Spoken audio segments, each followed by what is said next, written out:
What is good, guys? This is Charleston Team COG coming to you guys here with a post-commentary duel video featuring Infernoble Knights, post-Isolde ban list, and Manadium, which Manadium is supposed to be projected to be one of the best decks out there. But if you guys enjoy this content, please remember hit that subscribe button, ding that notification bell, never miss when we upload or when we decide to go live. We've been really hit with work and being sick and just kind of trying to get ahead lately, so content has been just a little bit harder to get out, but I do have some plans and some stuff coming up. But we're going to roll a 5 here, and we're going to see the Manadium player rolling a 4. So we take those wins, man. We take those wins. So this is my boxer list I recently showed on the channel. And I know the Flame Swordsman stuff just came out, and I've seen some pretty cool stuff with it. However, I just don't think it does what this stuff does better. I've set and I've really tested with it pretty hard, and I've done multiple scenarios and stuff like that. I've sat down and done comparisons. The deck does have that engine does have a 1-card combo. But it doesn't, it's not as strong as Connector, or not Connector. Oh, see, we're still living in with the Connector, man. It's not as strong as Uppercutter. But we're going to normal some YuGiOh here, dump Ricardetto, banish Ricardetto to allow us to summon out the Uppercutter. Uppercutter's effect is going to allow us to add a Battle Boxer or a counter spell, a counter trap, a counter trap. But we're going to end up adding the Spar. And I think so people have brought up oh, you lose your battle phase when you're forced to go second with Spar, and that is true. But however, my argument with that is after playing Runic for a little bit, the battle phases. So it's so what if you lose your battle phase? You can win without the battle phase in today's terms. Yeah, it sucks because you have some big monsters, but it's not the end of the world. You get to use Spar multiple times, which is pretty crazy because it's it's an old school card. So you're able to abuse it. But we're gonna special summon Renaud to add back the Ricardetto just for follow up, and we're gonna go ahead and synchro into Angelica. Angelica's effect on summon is going to ask the field spell. And there's just I don't know yet. I'm still, like I said, I'm still in a toss-up. I think that if you decide to play the Flame Swordsman stuff, that's a hefty engine. Even if you would try to dumb it down to as low as you can, the smallest amount, there activate the field spell out of frame here, which is kind of upsetting. I swear, man, I'll set this up, and I swear some people mess with it on purpose and when I'm not looking. Because I'll set this up to have everything in frame, and then all of a sudden, it's curved. But we're going to go Durandal effect and Roland effect target Angelica, chain Angelica's effect. And this is how we end up getting access to Angel Ring, is through the main deck Roland. For those who don't know, due to game mechanics, Roland will go to the graveyard, which allows us during the end phase to use his effect. So anyway, Angelica is going to descend the Gearfried, summon out the Roland.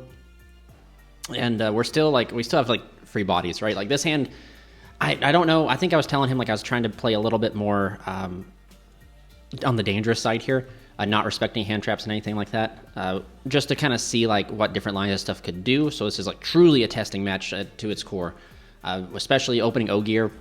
Ogier, what I think I opened the line to be able to beat Nibiru here, but anyway, we're going to make Charlemagne, and then we're going to synchro into Lavalval Extralord, and then we're going to fire off our second field spell to be able to grab us a Almus, and this is going to get us access to Gearfried here. Lavalval Extralord is an insane card. It's pretty much a Draco Berserker of Tinny, but for warriors. My other option was overlaying for Gandava, which probably would have been the best option here, knowing that I'm playing against Manadium. However, at the moment, I still did not have my Gandava, so I didn't have the ability to overlay for it.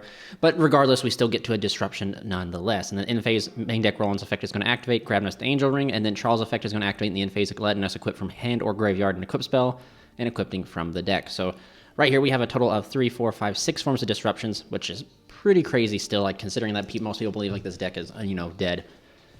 And it still can't, function or do anything. Like I said, the thing that the deck lost that made it, super unfair was the ability to play Connector. And you can still play Connector. I know people out there are still playing Super Heavy Samurai, but I just don't think that's the way, man. I don't think Super Heavy Samurai is the way. But you still can play Connector in that engine. It just doesn't make Connector a 1-card combo. And that was what I was getting at with the Flame Swordsman stuff. So, Imperm onto Gearfried here is going to be interesting. We're going to use Charles to send the Charles to negate it. But Uppercutter is a 1-card combo. You invest 1 card and you get 3 forms of disruption out of it, which is, in terms of combo and card economy, which is really insane. And then there's just the Connector by itself doesn't do anything anymore. You have to open some sort of 2-card combo, which is not insane. It's okay to be a 2-card combo deck. There's so many decks out there that are a 2-card combo deck. But having a 1-card combo just gives you an edge in resources and stuff like that, in my opinion. And if you play the Flame Swordsman stuff, the Flame Swordsman stuff is still it's a 2-card combo engine. You have a 1-card combo with the little guy, the ultimate Flame Swordsman or the little Flame Swordsman. He's a 1-card fusion monster, which is still a quick effect pop, which is in terms of card economy, you invest 1 card, you get 1 disruption, so you break even on that type of thing. But I don't think that's the way. What I do like about that engine is the ability to play the OG Flame Swordsman. If the OG Flame Swordsman was like a level 4 man, oh boy. And there's some applications, right? Like you can use the Flame Swordsman to like synchro into like Baron and stuff like that when you get disrupted and all that stuff. But Imperming here, I think he was telling me that he had Imperm, he just didn't know where to fire it. So like I tell him like, you know, Angelica is like the new choke point of the deck. Like you want to fire it off. And I don't believe this match he ends up doing it, but we played another game after and he ended up firing it off and I was still able to combo through Angelica getting hit. You just got to kind of play very conservatively and kind of, it's very hand dependent too. Like if sometimes your hand supports playing through Angelica getting hit and then sometimes it doesn't. But we're going to go ahead and activate Roland's effect to the graveyard and then equip to Charles to pop the Fenrir. He chooses not to use Fenrir here. For some reason, I don't know. I think he just didn't know if he could do it or not. I think because remember, it's like Roland's effect to attach as a monster, or equipped as a monster effect, and then it equips, and then on a separate chain, Charles will trigger. But we're still staring at like a 34, 35, 4,000, 3,500 monster, and we still have like a spell negate and everything, which Angel Ring's so important, guys. I feel like you should be trying to like really prioritize this card, because this card like literally just gives us an extra layer of disruption while just doing a typical normal combo. And then going into those like all-important Game 3 and Game 2s where you know they're going to be side decking in like these very powerful cards, blowout cards. Angel Ring is what allows us to check those cards, so I do believe that that should be there. So we're going to see a normal summon of the Rykart here. And I think my man here isn't a Triff. He's going to use Shadow's Light. So that's going to be able for him to trade out the Rykart into a Prime Heart. And I'm just going to Ash it because you got to. And that's also something else. Like normally I'm a full Sin type of guy. I normally don't really tinker with hand traps too much because like I always hate drawing them for turn. But this deck has like received such a fallback way that it's kind of like a fallback from the loss of Isolde that we need to have hand traps in order to like slow our opponent down or interact with our opponent. And also I really think that the end phase Malgus draw, giving us the ability to draw into Disruption, is really nice. But we're going to go ahead and undo that all-important game number 2. So yeah, the hand traps, in my opinion, like, I don't know. Like, even part of me is like, maybe you play Ash because Ash can like check everything, and then you play like Droplets because Droplets like an insane card. However, the issue that I have, and the reason I've been testing Effect Failure in the deck is because, like, during the end phase, a lot of times you get to draw off Malgus, but if you draw, like, Imperm or you draw, like, Droplets, like, you can't use them. They're just cards in your hand, whereas if you draw Effect Failure, they're alive in your hand. So it's been kind of like my thought process, and I do believe in testing, like, you just do the Malgus draw earlier, and so that way if you draw into, you know, like, Imperm or Droplets, you have the ability to set them and stuff like that, which is okay. We're going to see normal summon of Riemhart here. This deck, oh god, I love Manadium, dude. Like, before Infernoble was revealed, this was the deck I was going to play. And then they decided to do, like, Prime Heart dirty. Like, they literally made all the boss heart monsters, like, literally insane. Like, a Rise Heart, Kaleido Heart. But they decided to make Prime Heart be, like, bad. Like, come on now, Konami. Like, that's just... And it gave it such a beautiful, cool artwork, too. Like, that's just sad. But we're going to see Vista Starfrost come down here. And in my hand, it looks like I have Turpin. Hopefully I get to show you guys the Revolution lines, because essentially what Revolution does, it is just a simple 5-card package. You could even dumb it down if you wanted to and play just 3 Revolutions, and it'd be a 3-card package. But it's like the theory behind that's like you used to always play 3 E-Tele, and then one of your targets for that monster, right? So that's like the theory with tuning, is you play the 3, and then the 1. You could definitely like switch it up. You could do just 3, however way you want to, truly, whatever way suits you best. But it just gives us the ability to put up a Crystal Wing before we commit to Angelica, which allows the opponent to puts the opponent on better have Imperm and better use it correctly. So that way, even if they do use it correctly and they do Imperm, we still have a Crystal Wing. And that's why I have my list here like geared to be able to summon Gearfried and or, you know, get to Crystal Wing access before you commit to Angelica. Because like truly, if Angelica does not stop, or if Angelica gets stopped, your turn's over. And that means like so you just have to have like protection, and that's like key, in my opinion, is protecting Angelica, and that's what Revolution and stuff does. And I always have believed that the deck should maximize on being able to make the Gearfried line as consistently possible, and because you just get to Gearfried, and Gearfried is a hell of a card. It applies a lot of pressure too, because it pretty much guarantees that they don't solve Gearfried during the next turn. Gearfried is just going to be able to attack and solve 2 monsters for like literally for the price of 1, which is kind of insane. But we're going to see Scarecrow Rival activate to bring back up the Visas. We see the Cross Sheep Bee here. He has Death Petter, Baron. I think we're going to see an Appaloosa too. I know this is just going to be just kind of crazy. Oh, there it is. There is the Vicious Astrolaud, and we're going to see Meat come back due to Cross Sheep, and I think we just see a 3-material Appaloosa, which is really kind of crazy. I believe this hand here, I actually think I had a way to crack the board, but I think I sequenced I kind of like lose sight of the line to do, and I missequenced my my cards, and I end up like not being able to crack it. And I'm not saying like I would have been able to crack it, but it's like I do believe I had a very high chance to crack it, but instead I didn't. I played very poorly, very incorrectly, and I think for a second I saw it. Like I was like, okay, like there's a way for me to bait out the SP, because I've already exhausted the Baron's Negate due to Fire and Effect Veiler, so I just have like a 3 matte Appaloosa SP and a Death Patter over there in the far corner. Normal Summon Uppercutter, I believe I don't choose to use the effect, because right here, if Uppercutter goes, my Normal Summon doesn't stick because SP just fires off. And if I just summon and do nothing, but I use Revolution Synchron in hand, which allows us to go into Power Tool. And then here I do make a goof. I should have just went to Battle Phase, man. I should have went Battle Phase, attack into the SP, just solve it right then and there. That's what 100% I should have done. And then the following turn, and then after I've solved the SP, I should have gone like effect of both the power of the Revolution and the Power Tool to attempt to get equipped cards, because in my hand I believe I have enough to, I have the ability to, but instead I mess up and I use Revolution Synchronous effect, mill, and then summon out the Revolution. Then he chains SP, banishing Baron, and banishing my Power Tool. So like huge misplay on my part here. And like I said, I don't know if that would have given me enough gas to like break still, play through like a three material Appaloosa and or a Death Patter, but like it would have put me in a much better scenario. And I do a second mistake here.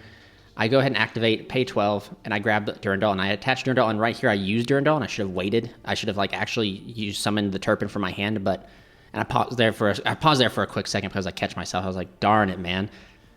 My one misplay already threw me off, and it kind of spirals you down. But that's just kind of how like it kind of can go. You got to remember to stay focused, and kind of like if you're trying to win these games, like you got to try and stay focused. But we're gonna attempt to fire off Ricardetto, just banish to special summon from the hand. He goes ahead and Appaloosas this, and kind of sucks. But this is all about this, and we're living, we learn, right? We're just trying to figure out stuff. So I just show my hand saying like, dang, I think just showing like I think I kind of goofed. I don't know if I could have broke it, but we definitely would have been able to check it out. But we're moving on to the all-important game number 3, and we know that Infernoble loves game 3s because we get to go first. But if we lose a die, if we win, like we love games that we get to go first, I guess I should say. But also there's something else. We also hate paying life, but we're going to fire off Heritage of the Chalice to go ahead and grab us, I think, Ogier. Yep, in my opinion, the best normal summon in the deck. Normal summon Ogier, Ogier's Effect Descent. It looks like I have already opened the field spell. It looks like I have access to Malgus too, which makes me wonder. I think I go a very odd route here. I decided to take a line that's not safe. So technically speaking, I have Museum plus Ogier, which is an anti-Nibiru, anti-hand trap line already, simply because I can like use Ogier, send Gearfried, Museum, add Durandal to go ahead and grab Ricardetto, or Renaud, and then like special Renaud, grab back Gearfried, and there's the anti-Nibiru line right there. But I decided to send the Ricardetto to the graveyard to go out on a limb. Like I decided, like, this is game 3. I want to try some things and see like different interactions to see how this goes. Because like we don't get to use Ricardetto like the way that we're using it that we used to. So I go ahead and banish, just summon out Malgus to go ahead and bring out Lavavel X-Lord right away. I go ahead and equip the Ogier and use Museum to move up Ogier, special Renaud to grab back the Durandal. And then now I make Angelica. So dang, it kind of would be nice, man, if Lavavel was like a negate or something like that, but instead it's just, quick effect destruction. But Angelica's going to go ahead and add us a second field spell, which is okay. We go ahead and activate the second field spell, pay 12, that's 2,400 life.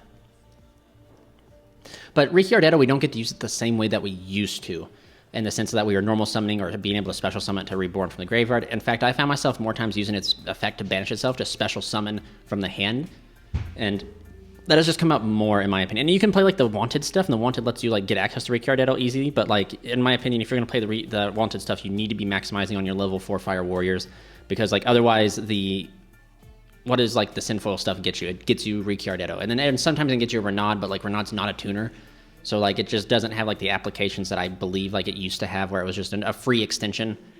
It'd be nice if the card could like guarantee you 100% all the time a Angelica, whereas like certain like other engines that we're playing, like the Battle Boxers and stuff like that, they guarantee you that type of like, they guarantee you that. Oh, we're going to go Angelica. I think I send Gearfried here. Yes, I do send Gearfried. So there we go. We summon out Roland. Excuse me, I almost said Renaud again. There's so many R's. We go ahead and equip Malgus, use the effect of the field spell to move up the Malgus to go ahead and summon out Charles. Because I think, so yeah, and then we're going ahead and fire off Malgus to go ahead and shuffle back 3 to draw 1 card, to pick up a card. I think I have Ash in my hand too, so like my inboard is going to be at least Charles, Ash plus Lavavel. which isn't terrible, but I have, oh, looky there, I have the Almas right there. So I go ahead and equipped it to Charles, go into Charlemagne, Chainlink 1, Chainlink 2, add back Gearfried, banish, summon Gearfried, and equip there. My end board looks like it's going to be Ash plus, yeah, we move to the end phase, and Charles will pick up the Durandal and then equip from the deck the Oliver to make it untargetable. So I have a Charles that is a Spell and Trap negate and a pop, a Gearfried negate, and a Destruction burn with Low So 4 disruptions right here, which is, and 5 count Ash in my hand. So like 5 forms of disruption, which is pretty nice. And I think, looking here, man, he has a lot of spells in his hand. And this right here, I think we're going to show you guys why you get punished. Like, this is why you should try to, like, play Roland and stuff like that so you get access to Angel Ring. Because in this game number 3, we know, like, powerful side deck cards are going to be put in the deck, like Droplets, Dark Ruler, Evenly, stuff like that, etc. So cards like Angel Ring, even though Angel Ring can't stop Evenly, Angel Ring can, like, check those very powerful spells. And we also know that Manadium is a very spell-reliant deck, too. So, like, being able to just freely check their spells is actually kind of nice. But I believe we see... He's really thinking here. We're going to see Droplets right here. So again, if I would have had, so he's going to pitch 1, attempt to negate the Charles. He negates the Charles, which that means the Eclipse will fall off. And conveniently enough, I also noticed he pitched a monster. He pitched Reamheart. So he's going to normal summon the Reichphobia, and I end up ashing that. And I think that just is enough to end his turn because he had to pitch his 1 monster. Yep, his pitch is 1 monster to be able to stop it. And that is it for this game. Please remember, guys, if you guys enjoy this, stay safe, stay healthy. This is Charles from Team COG signing out.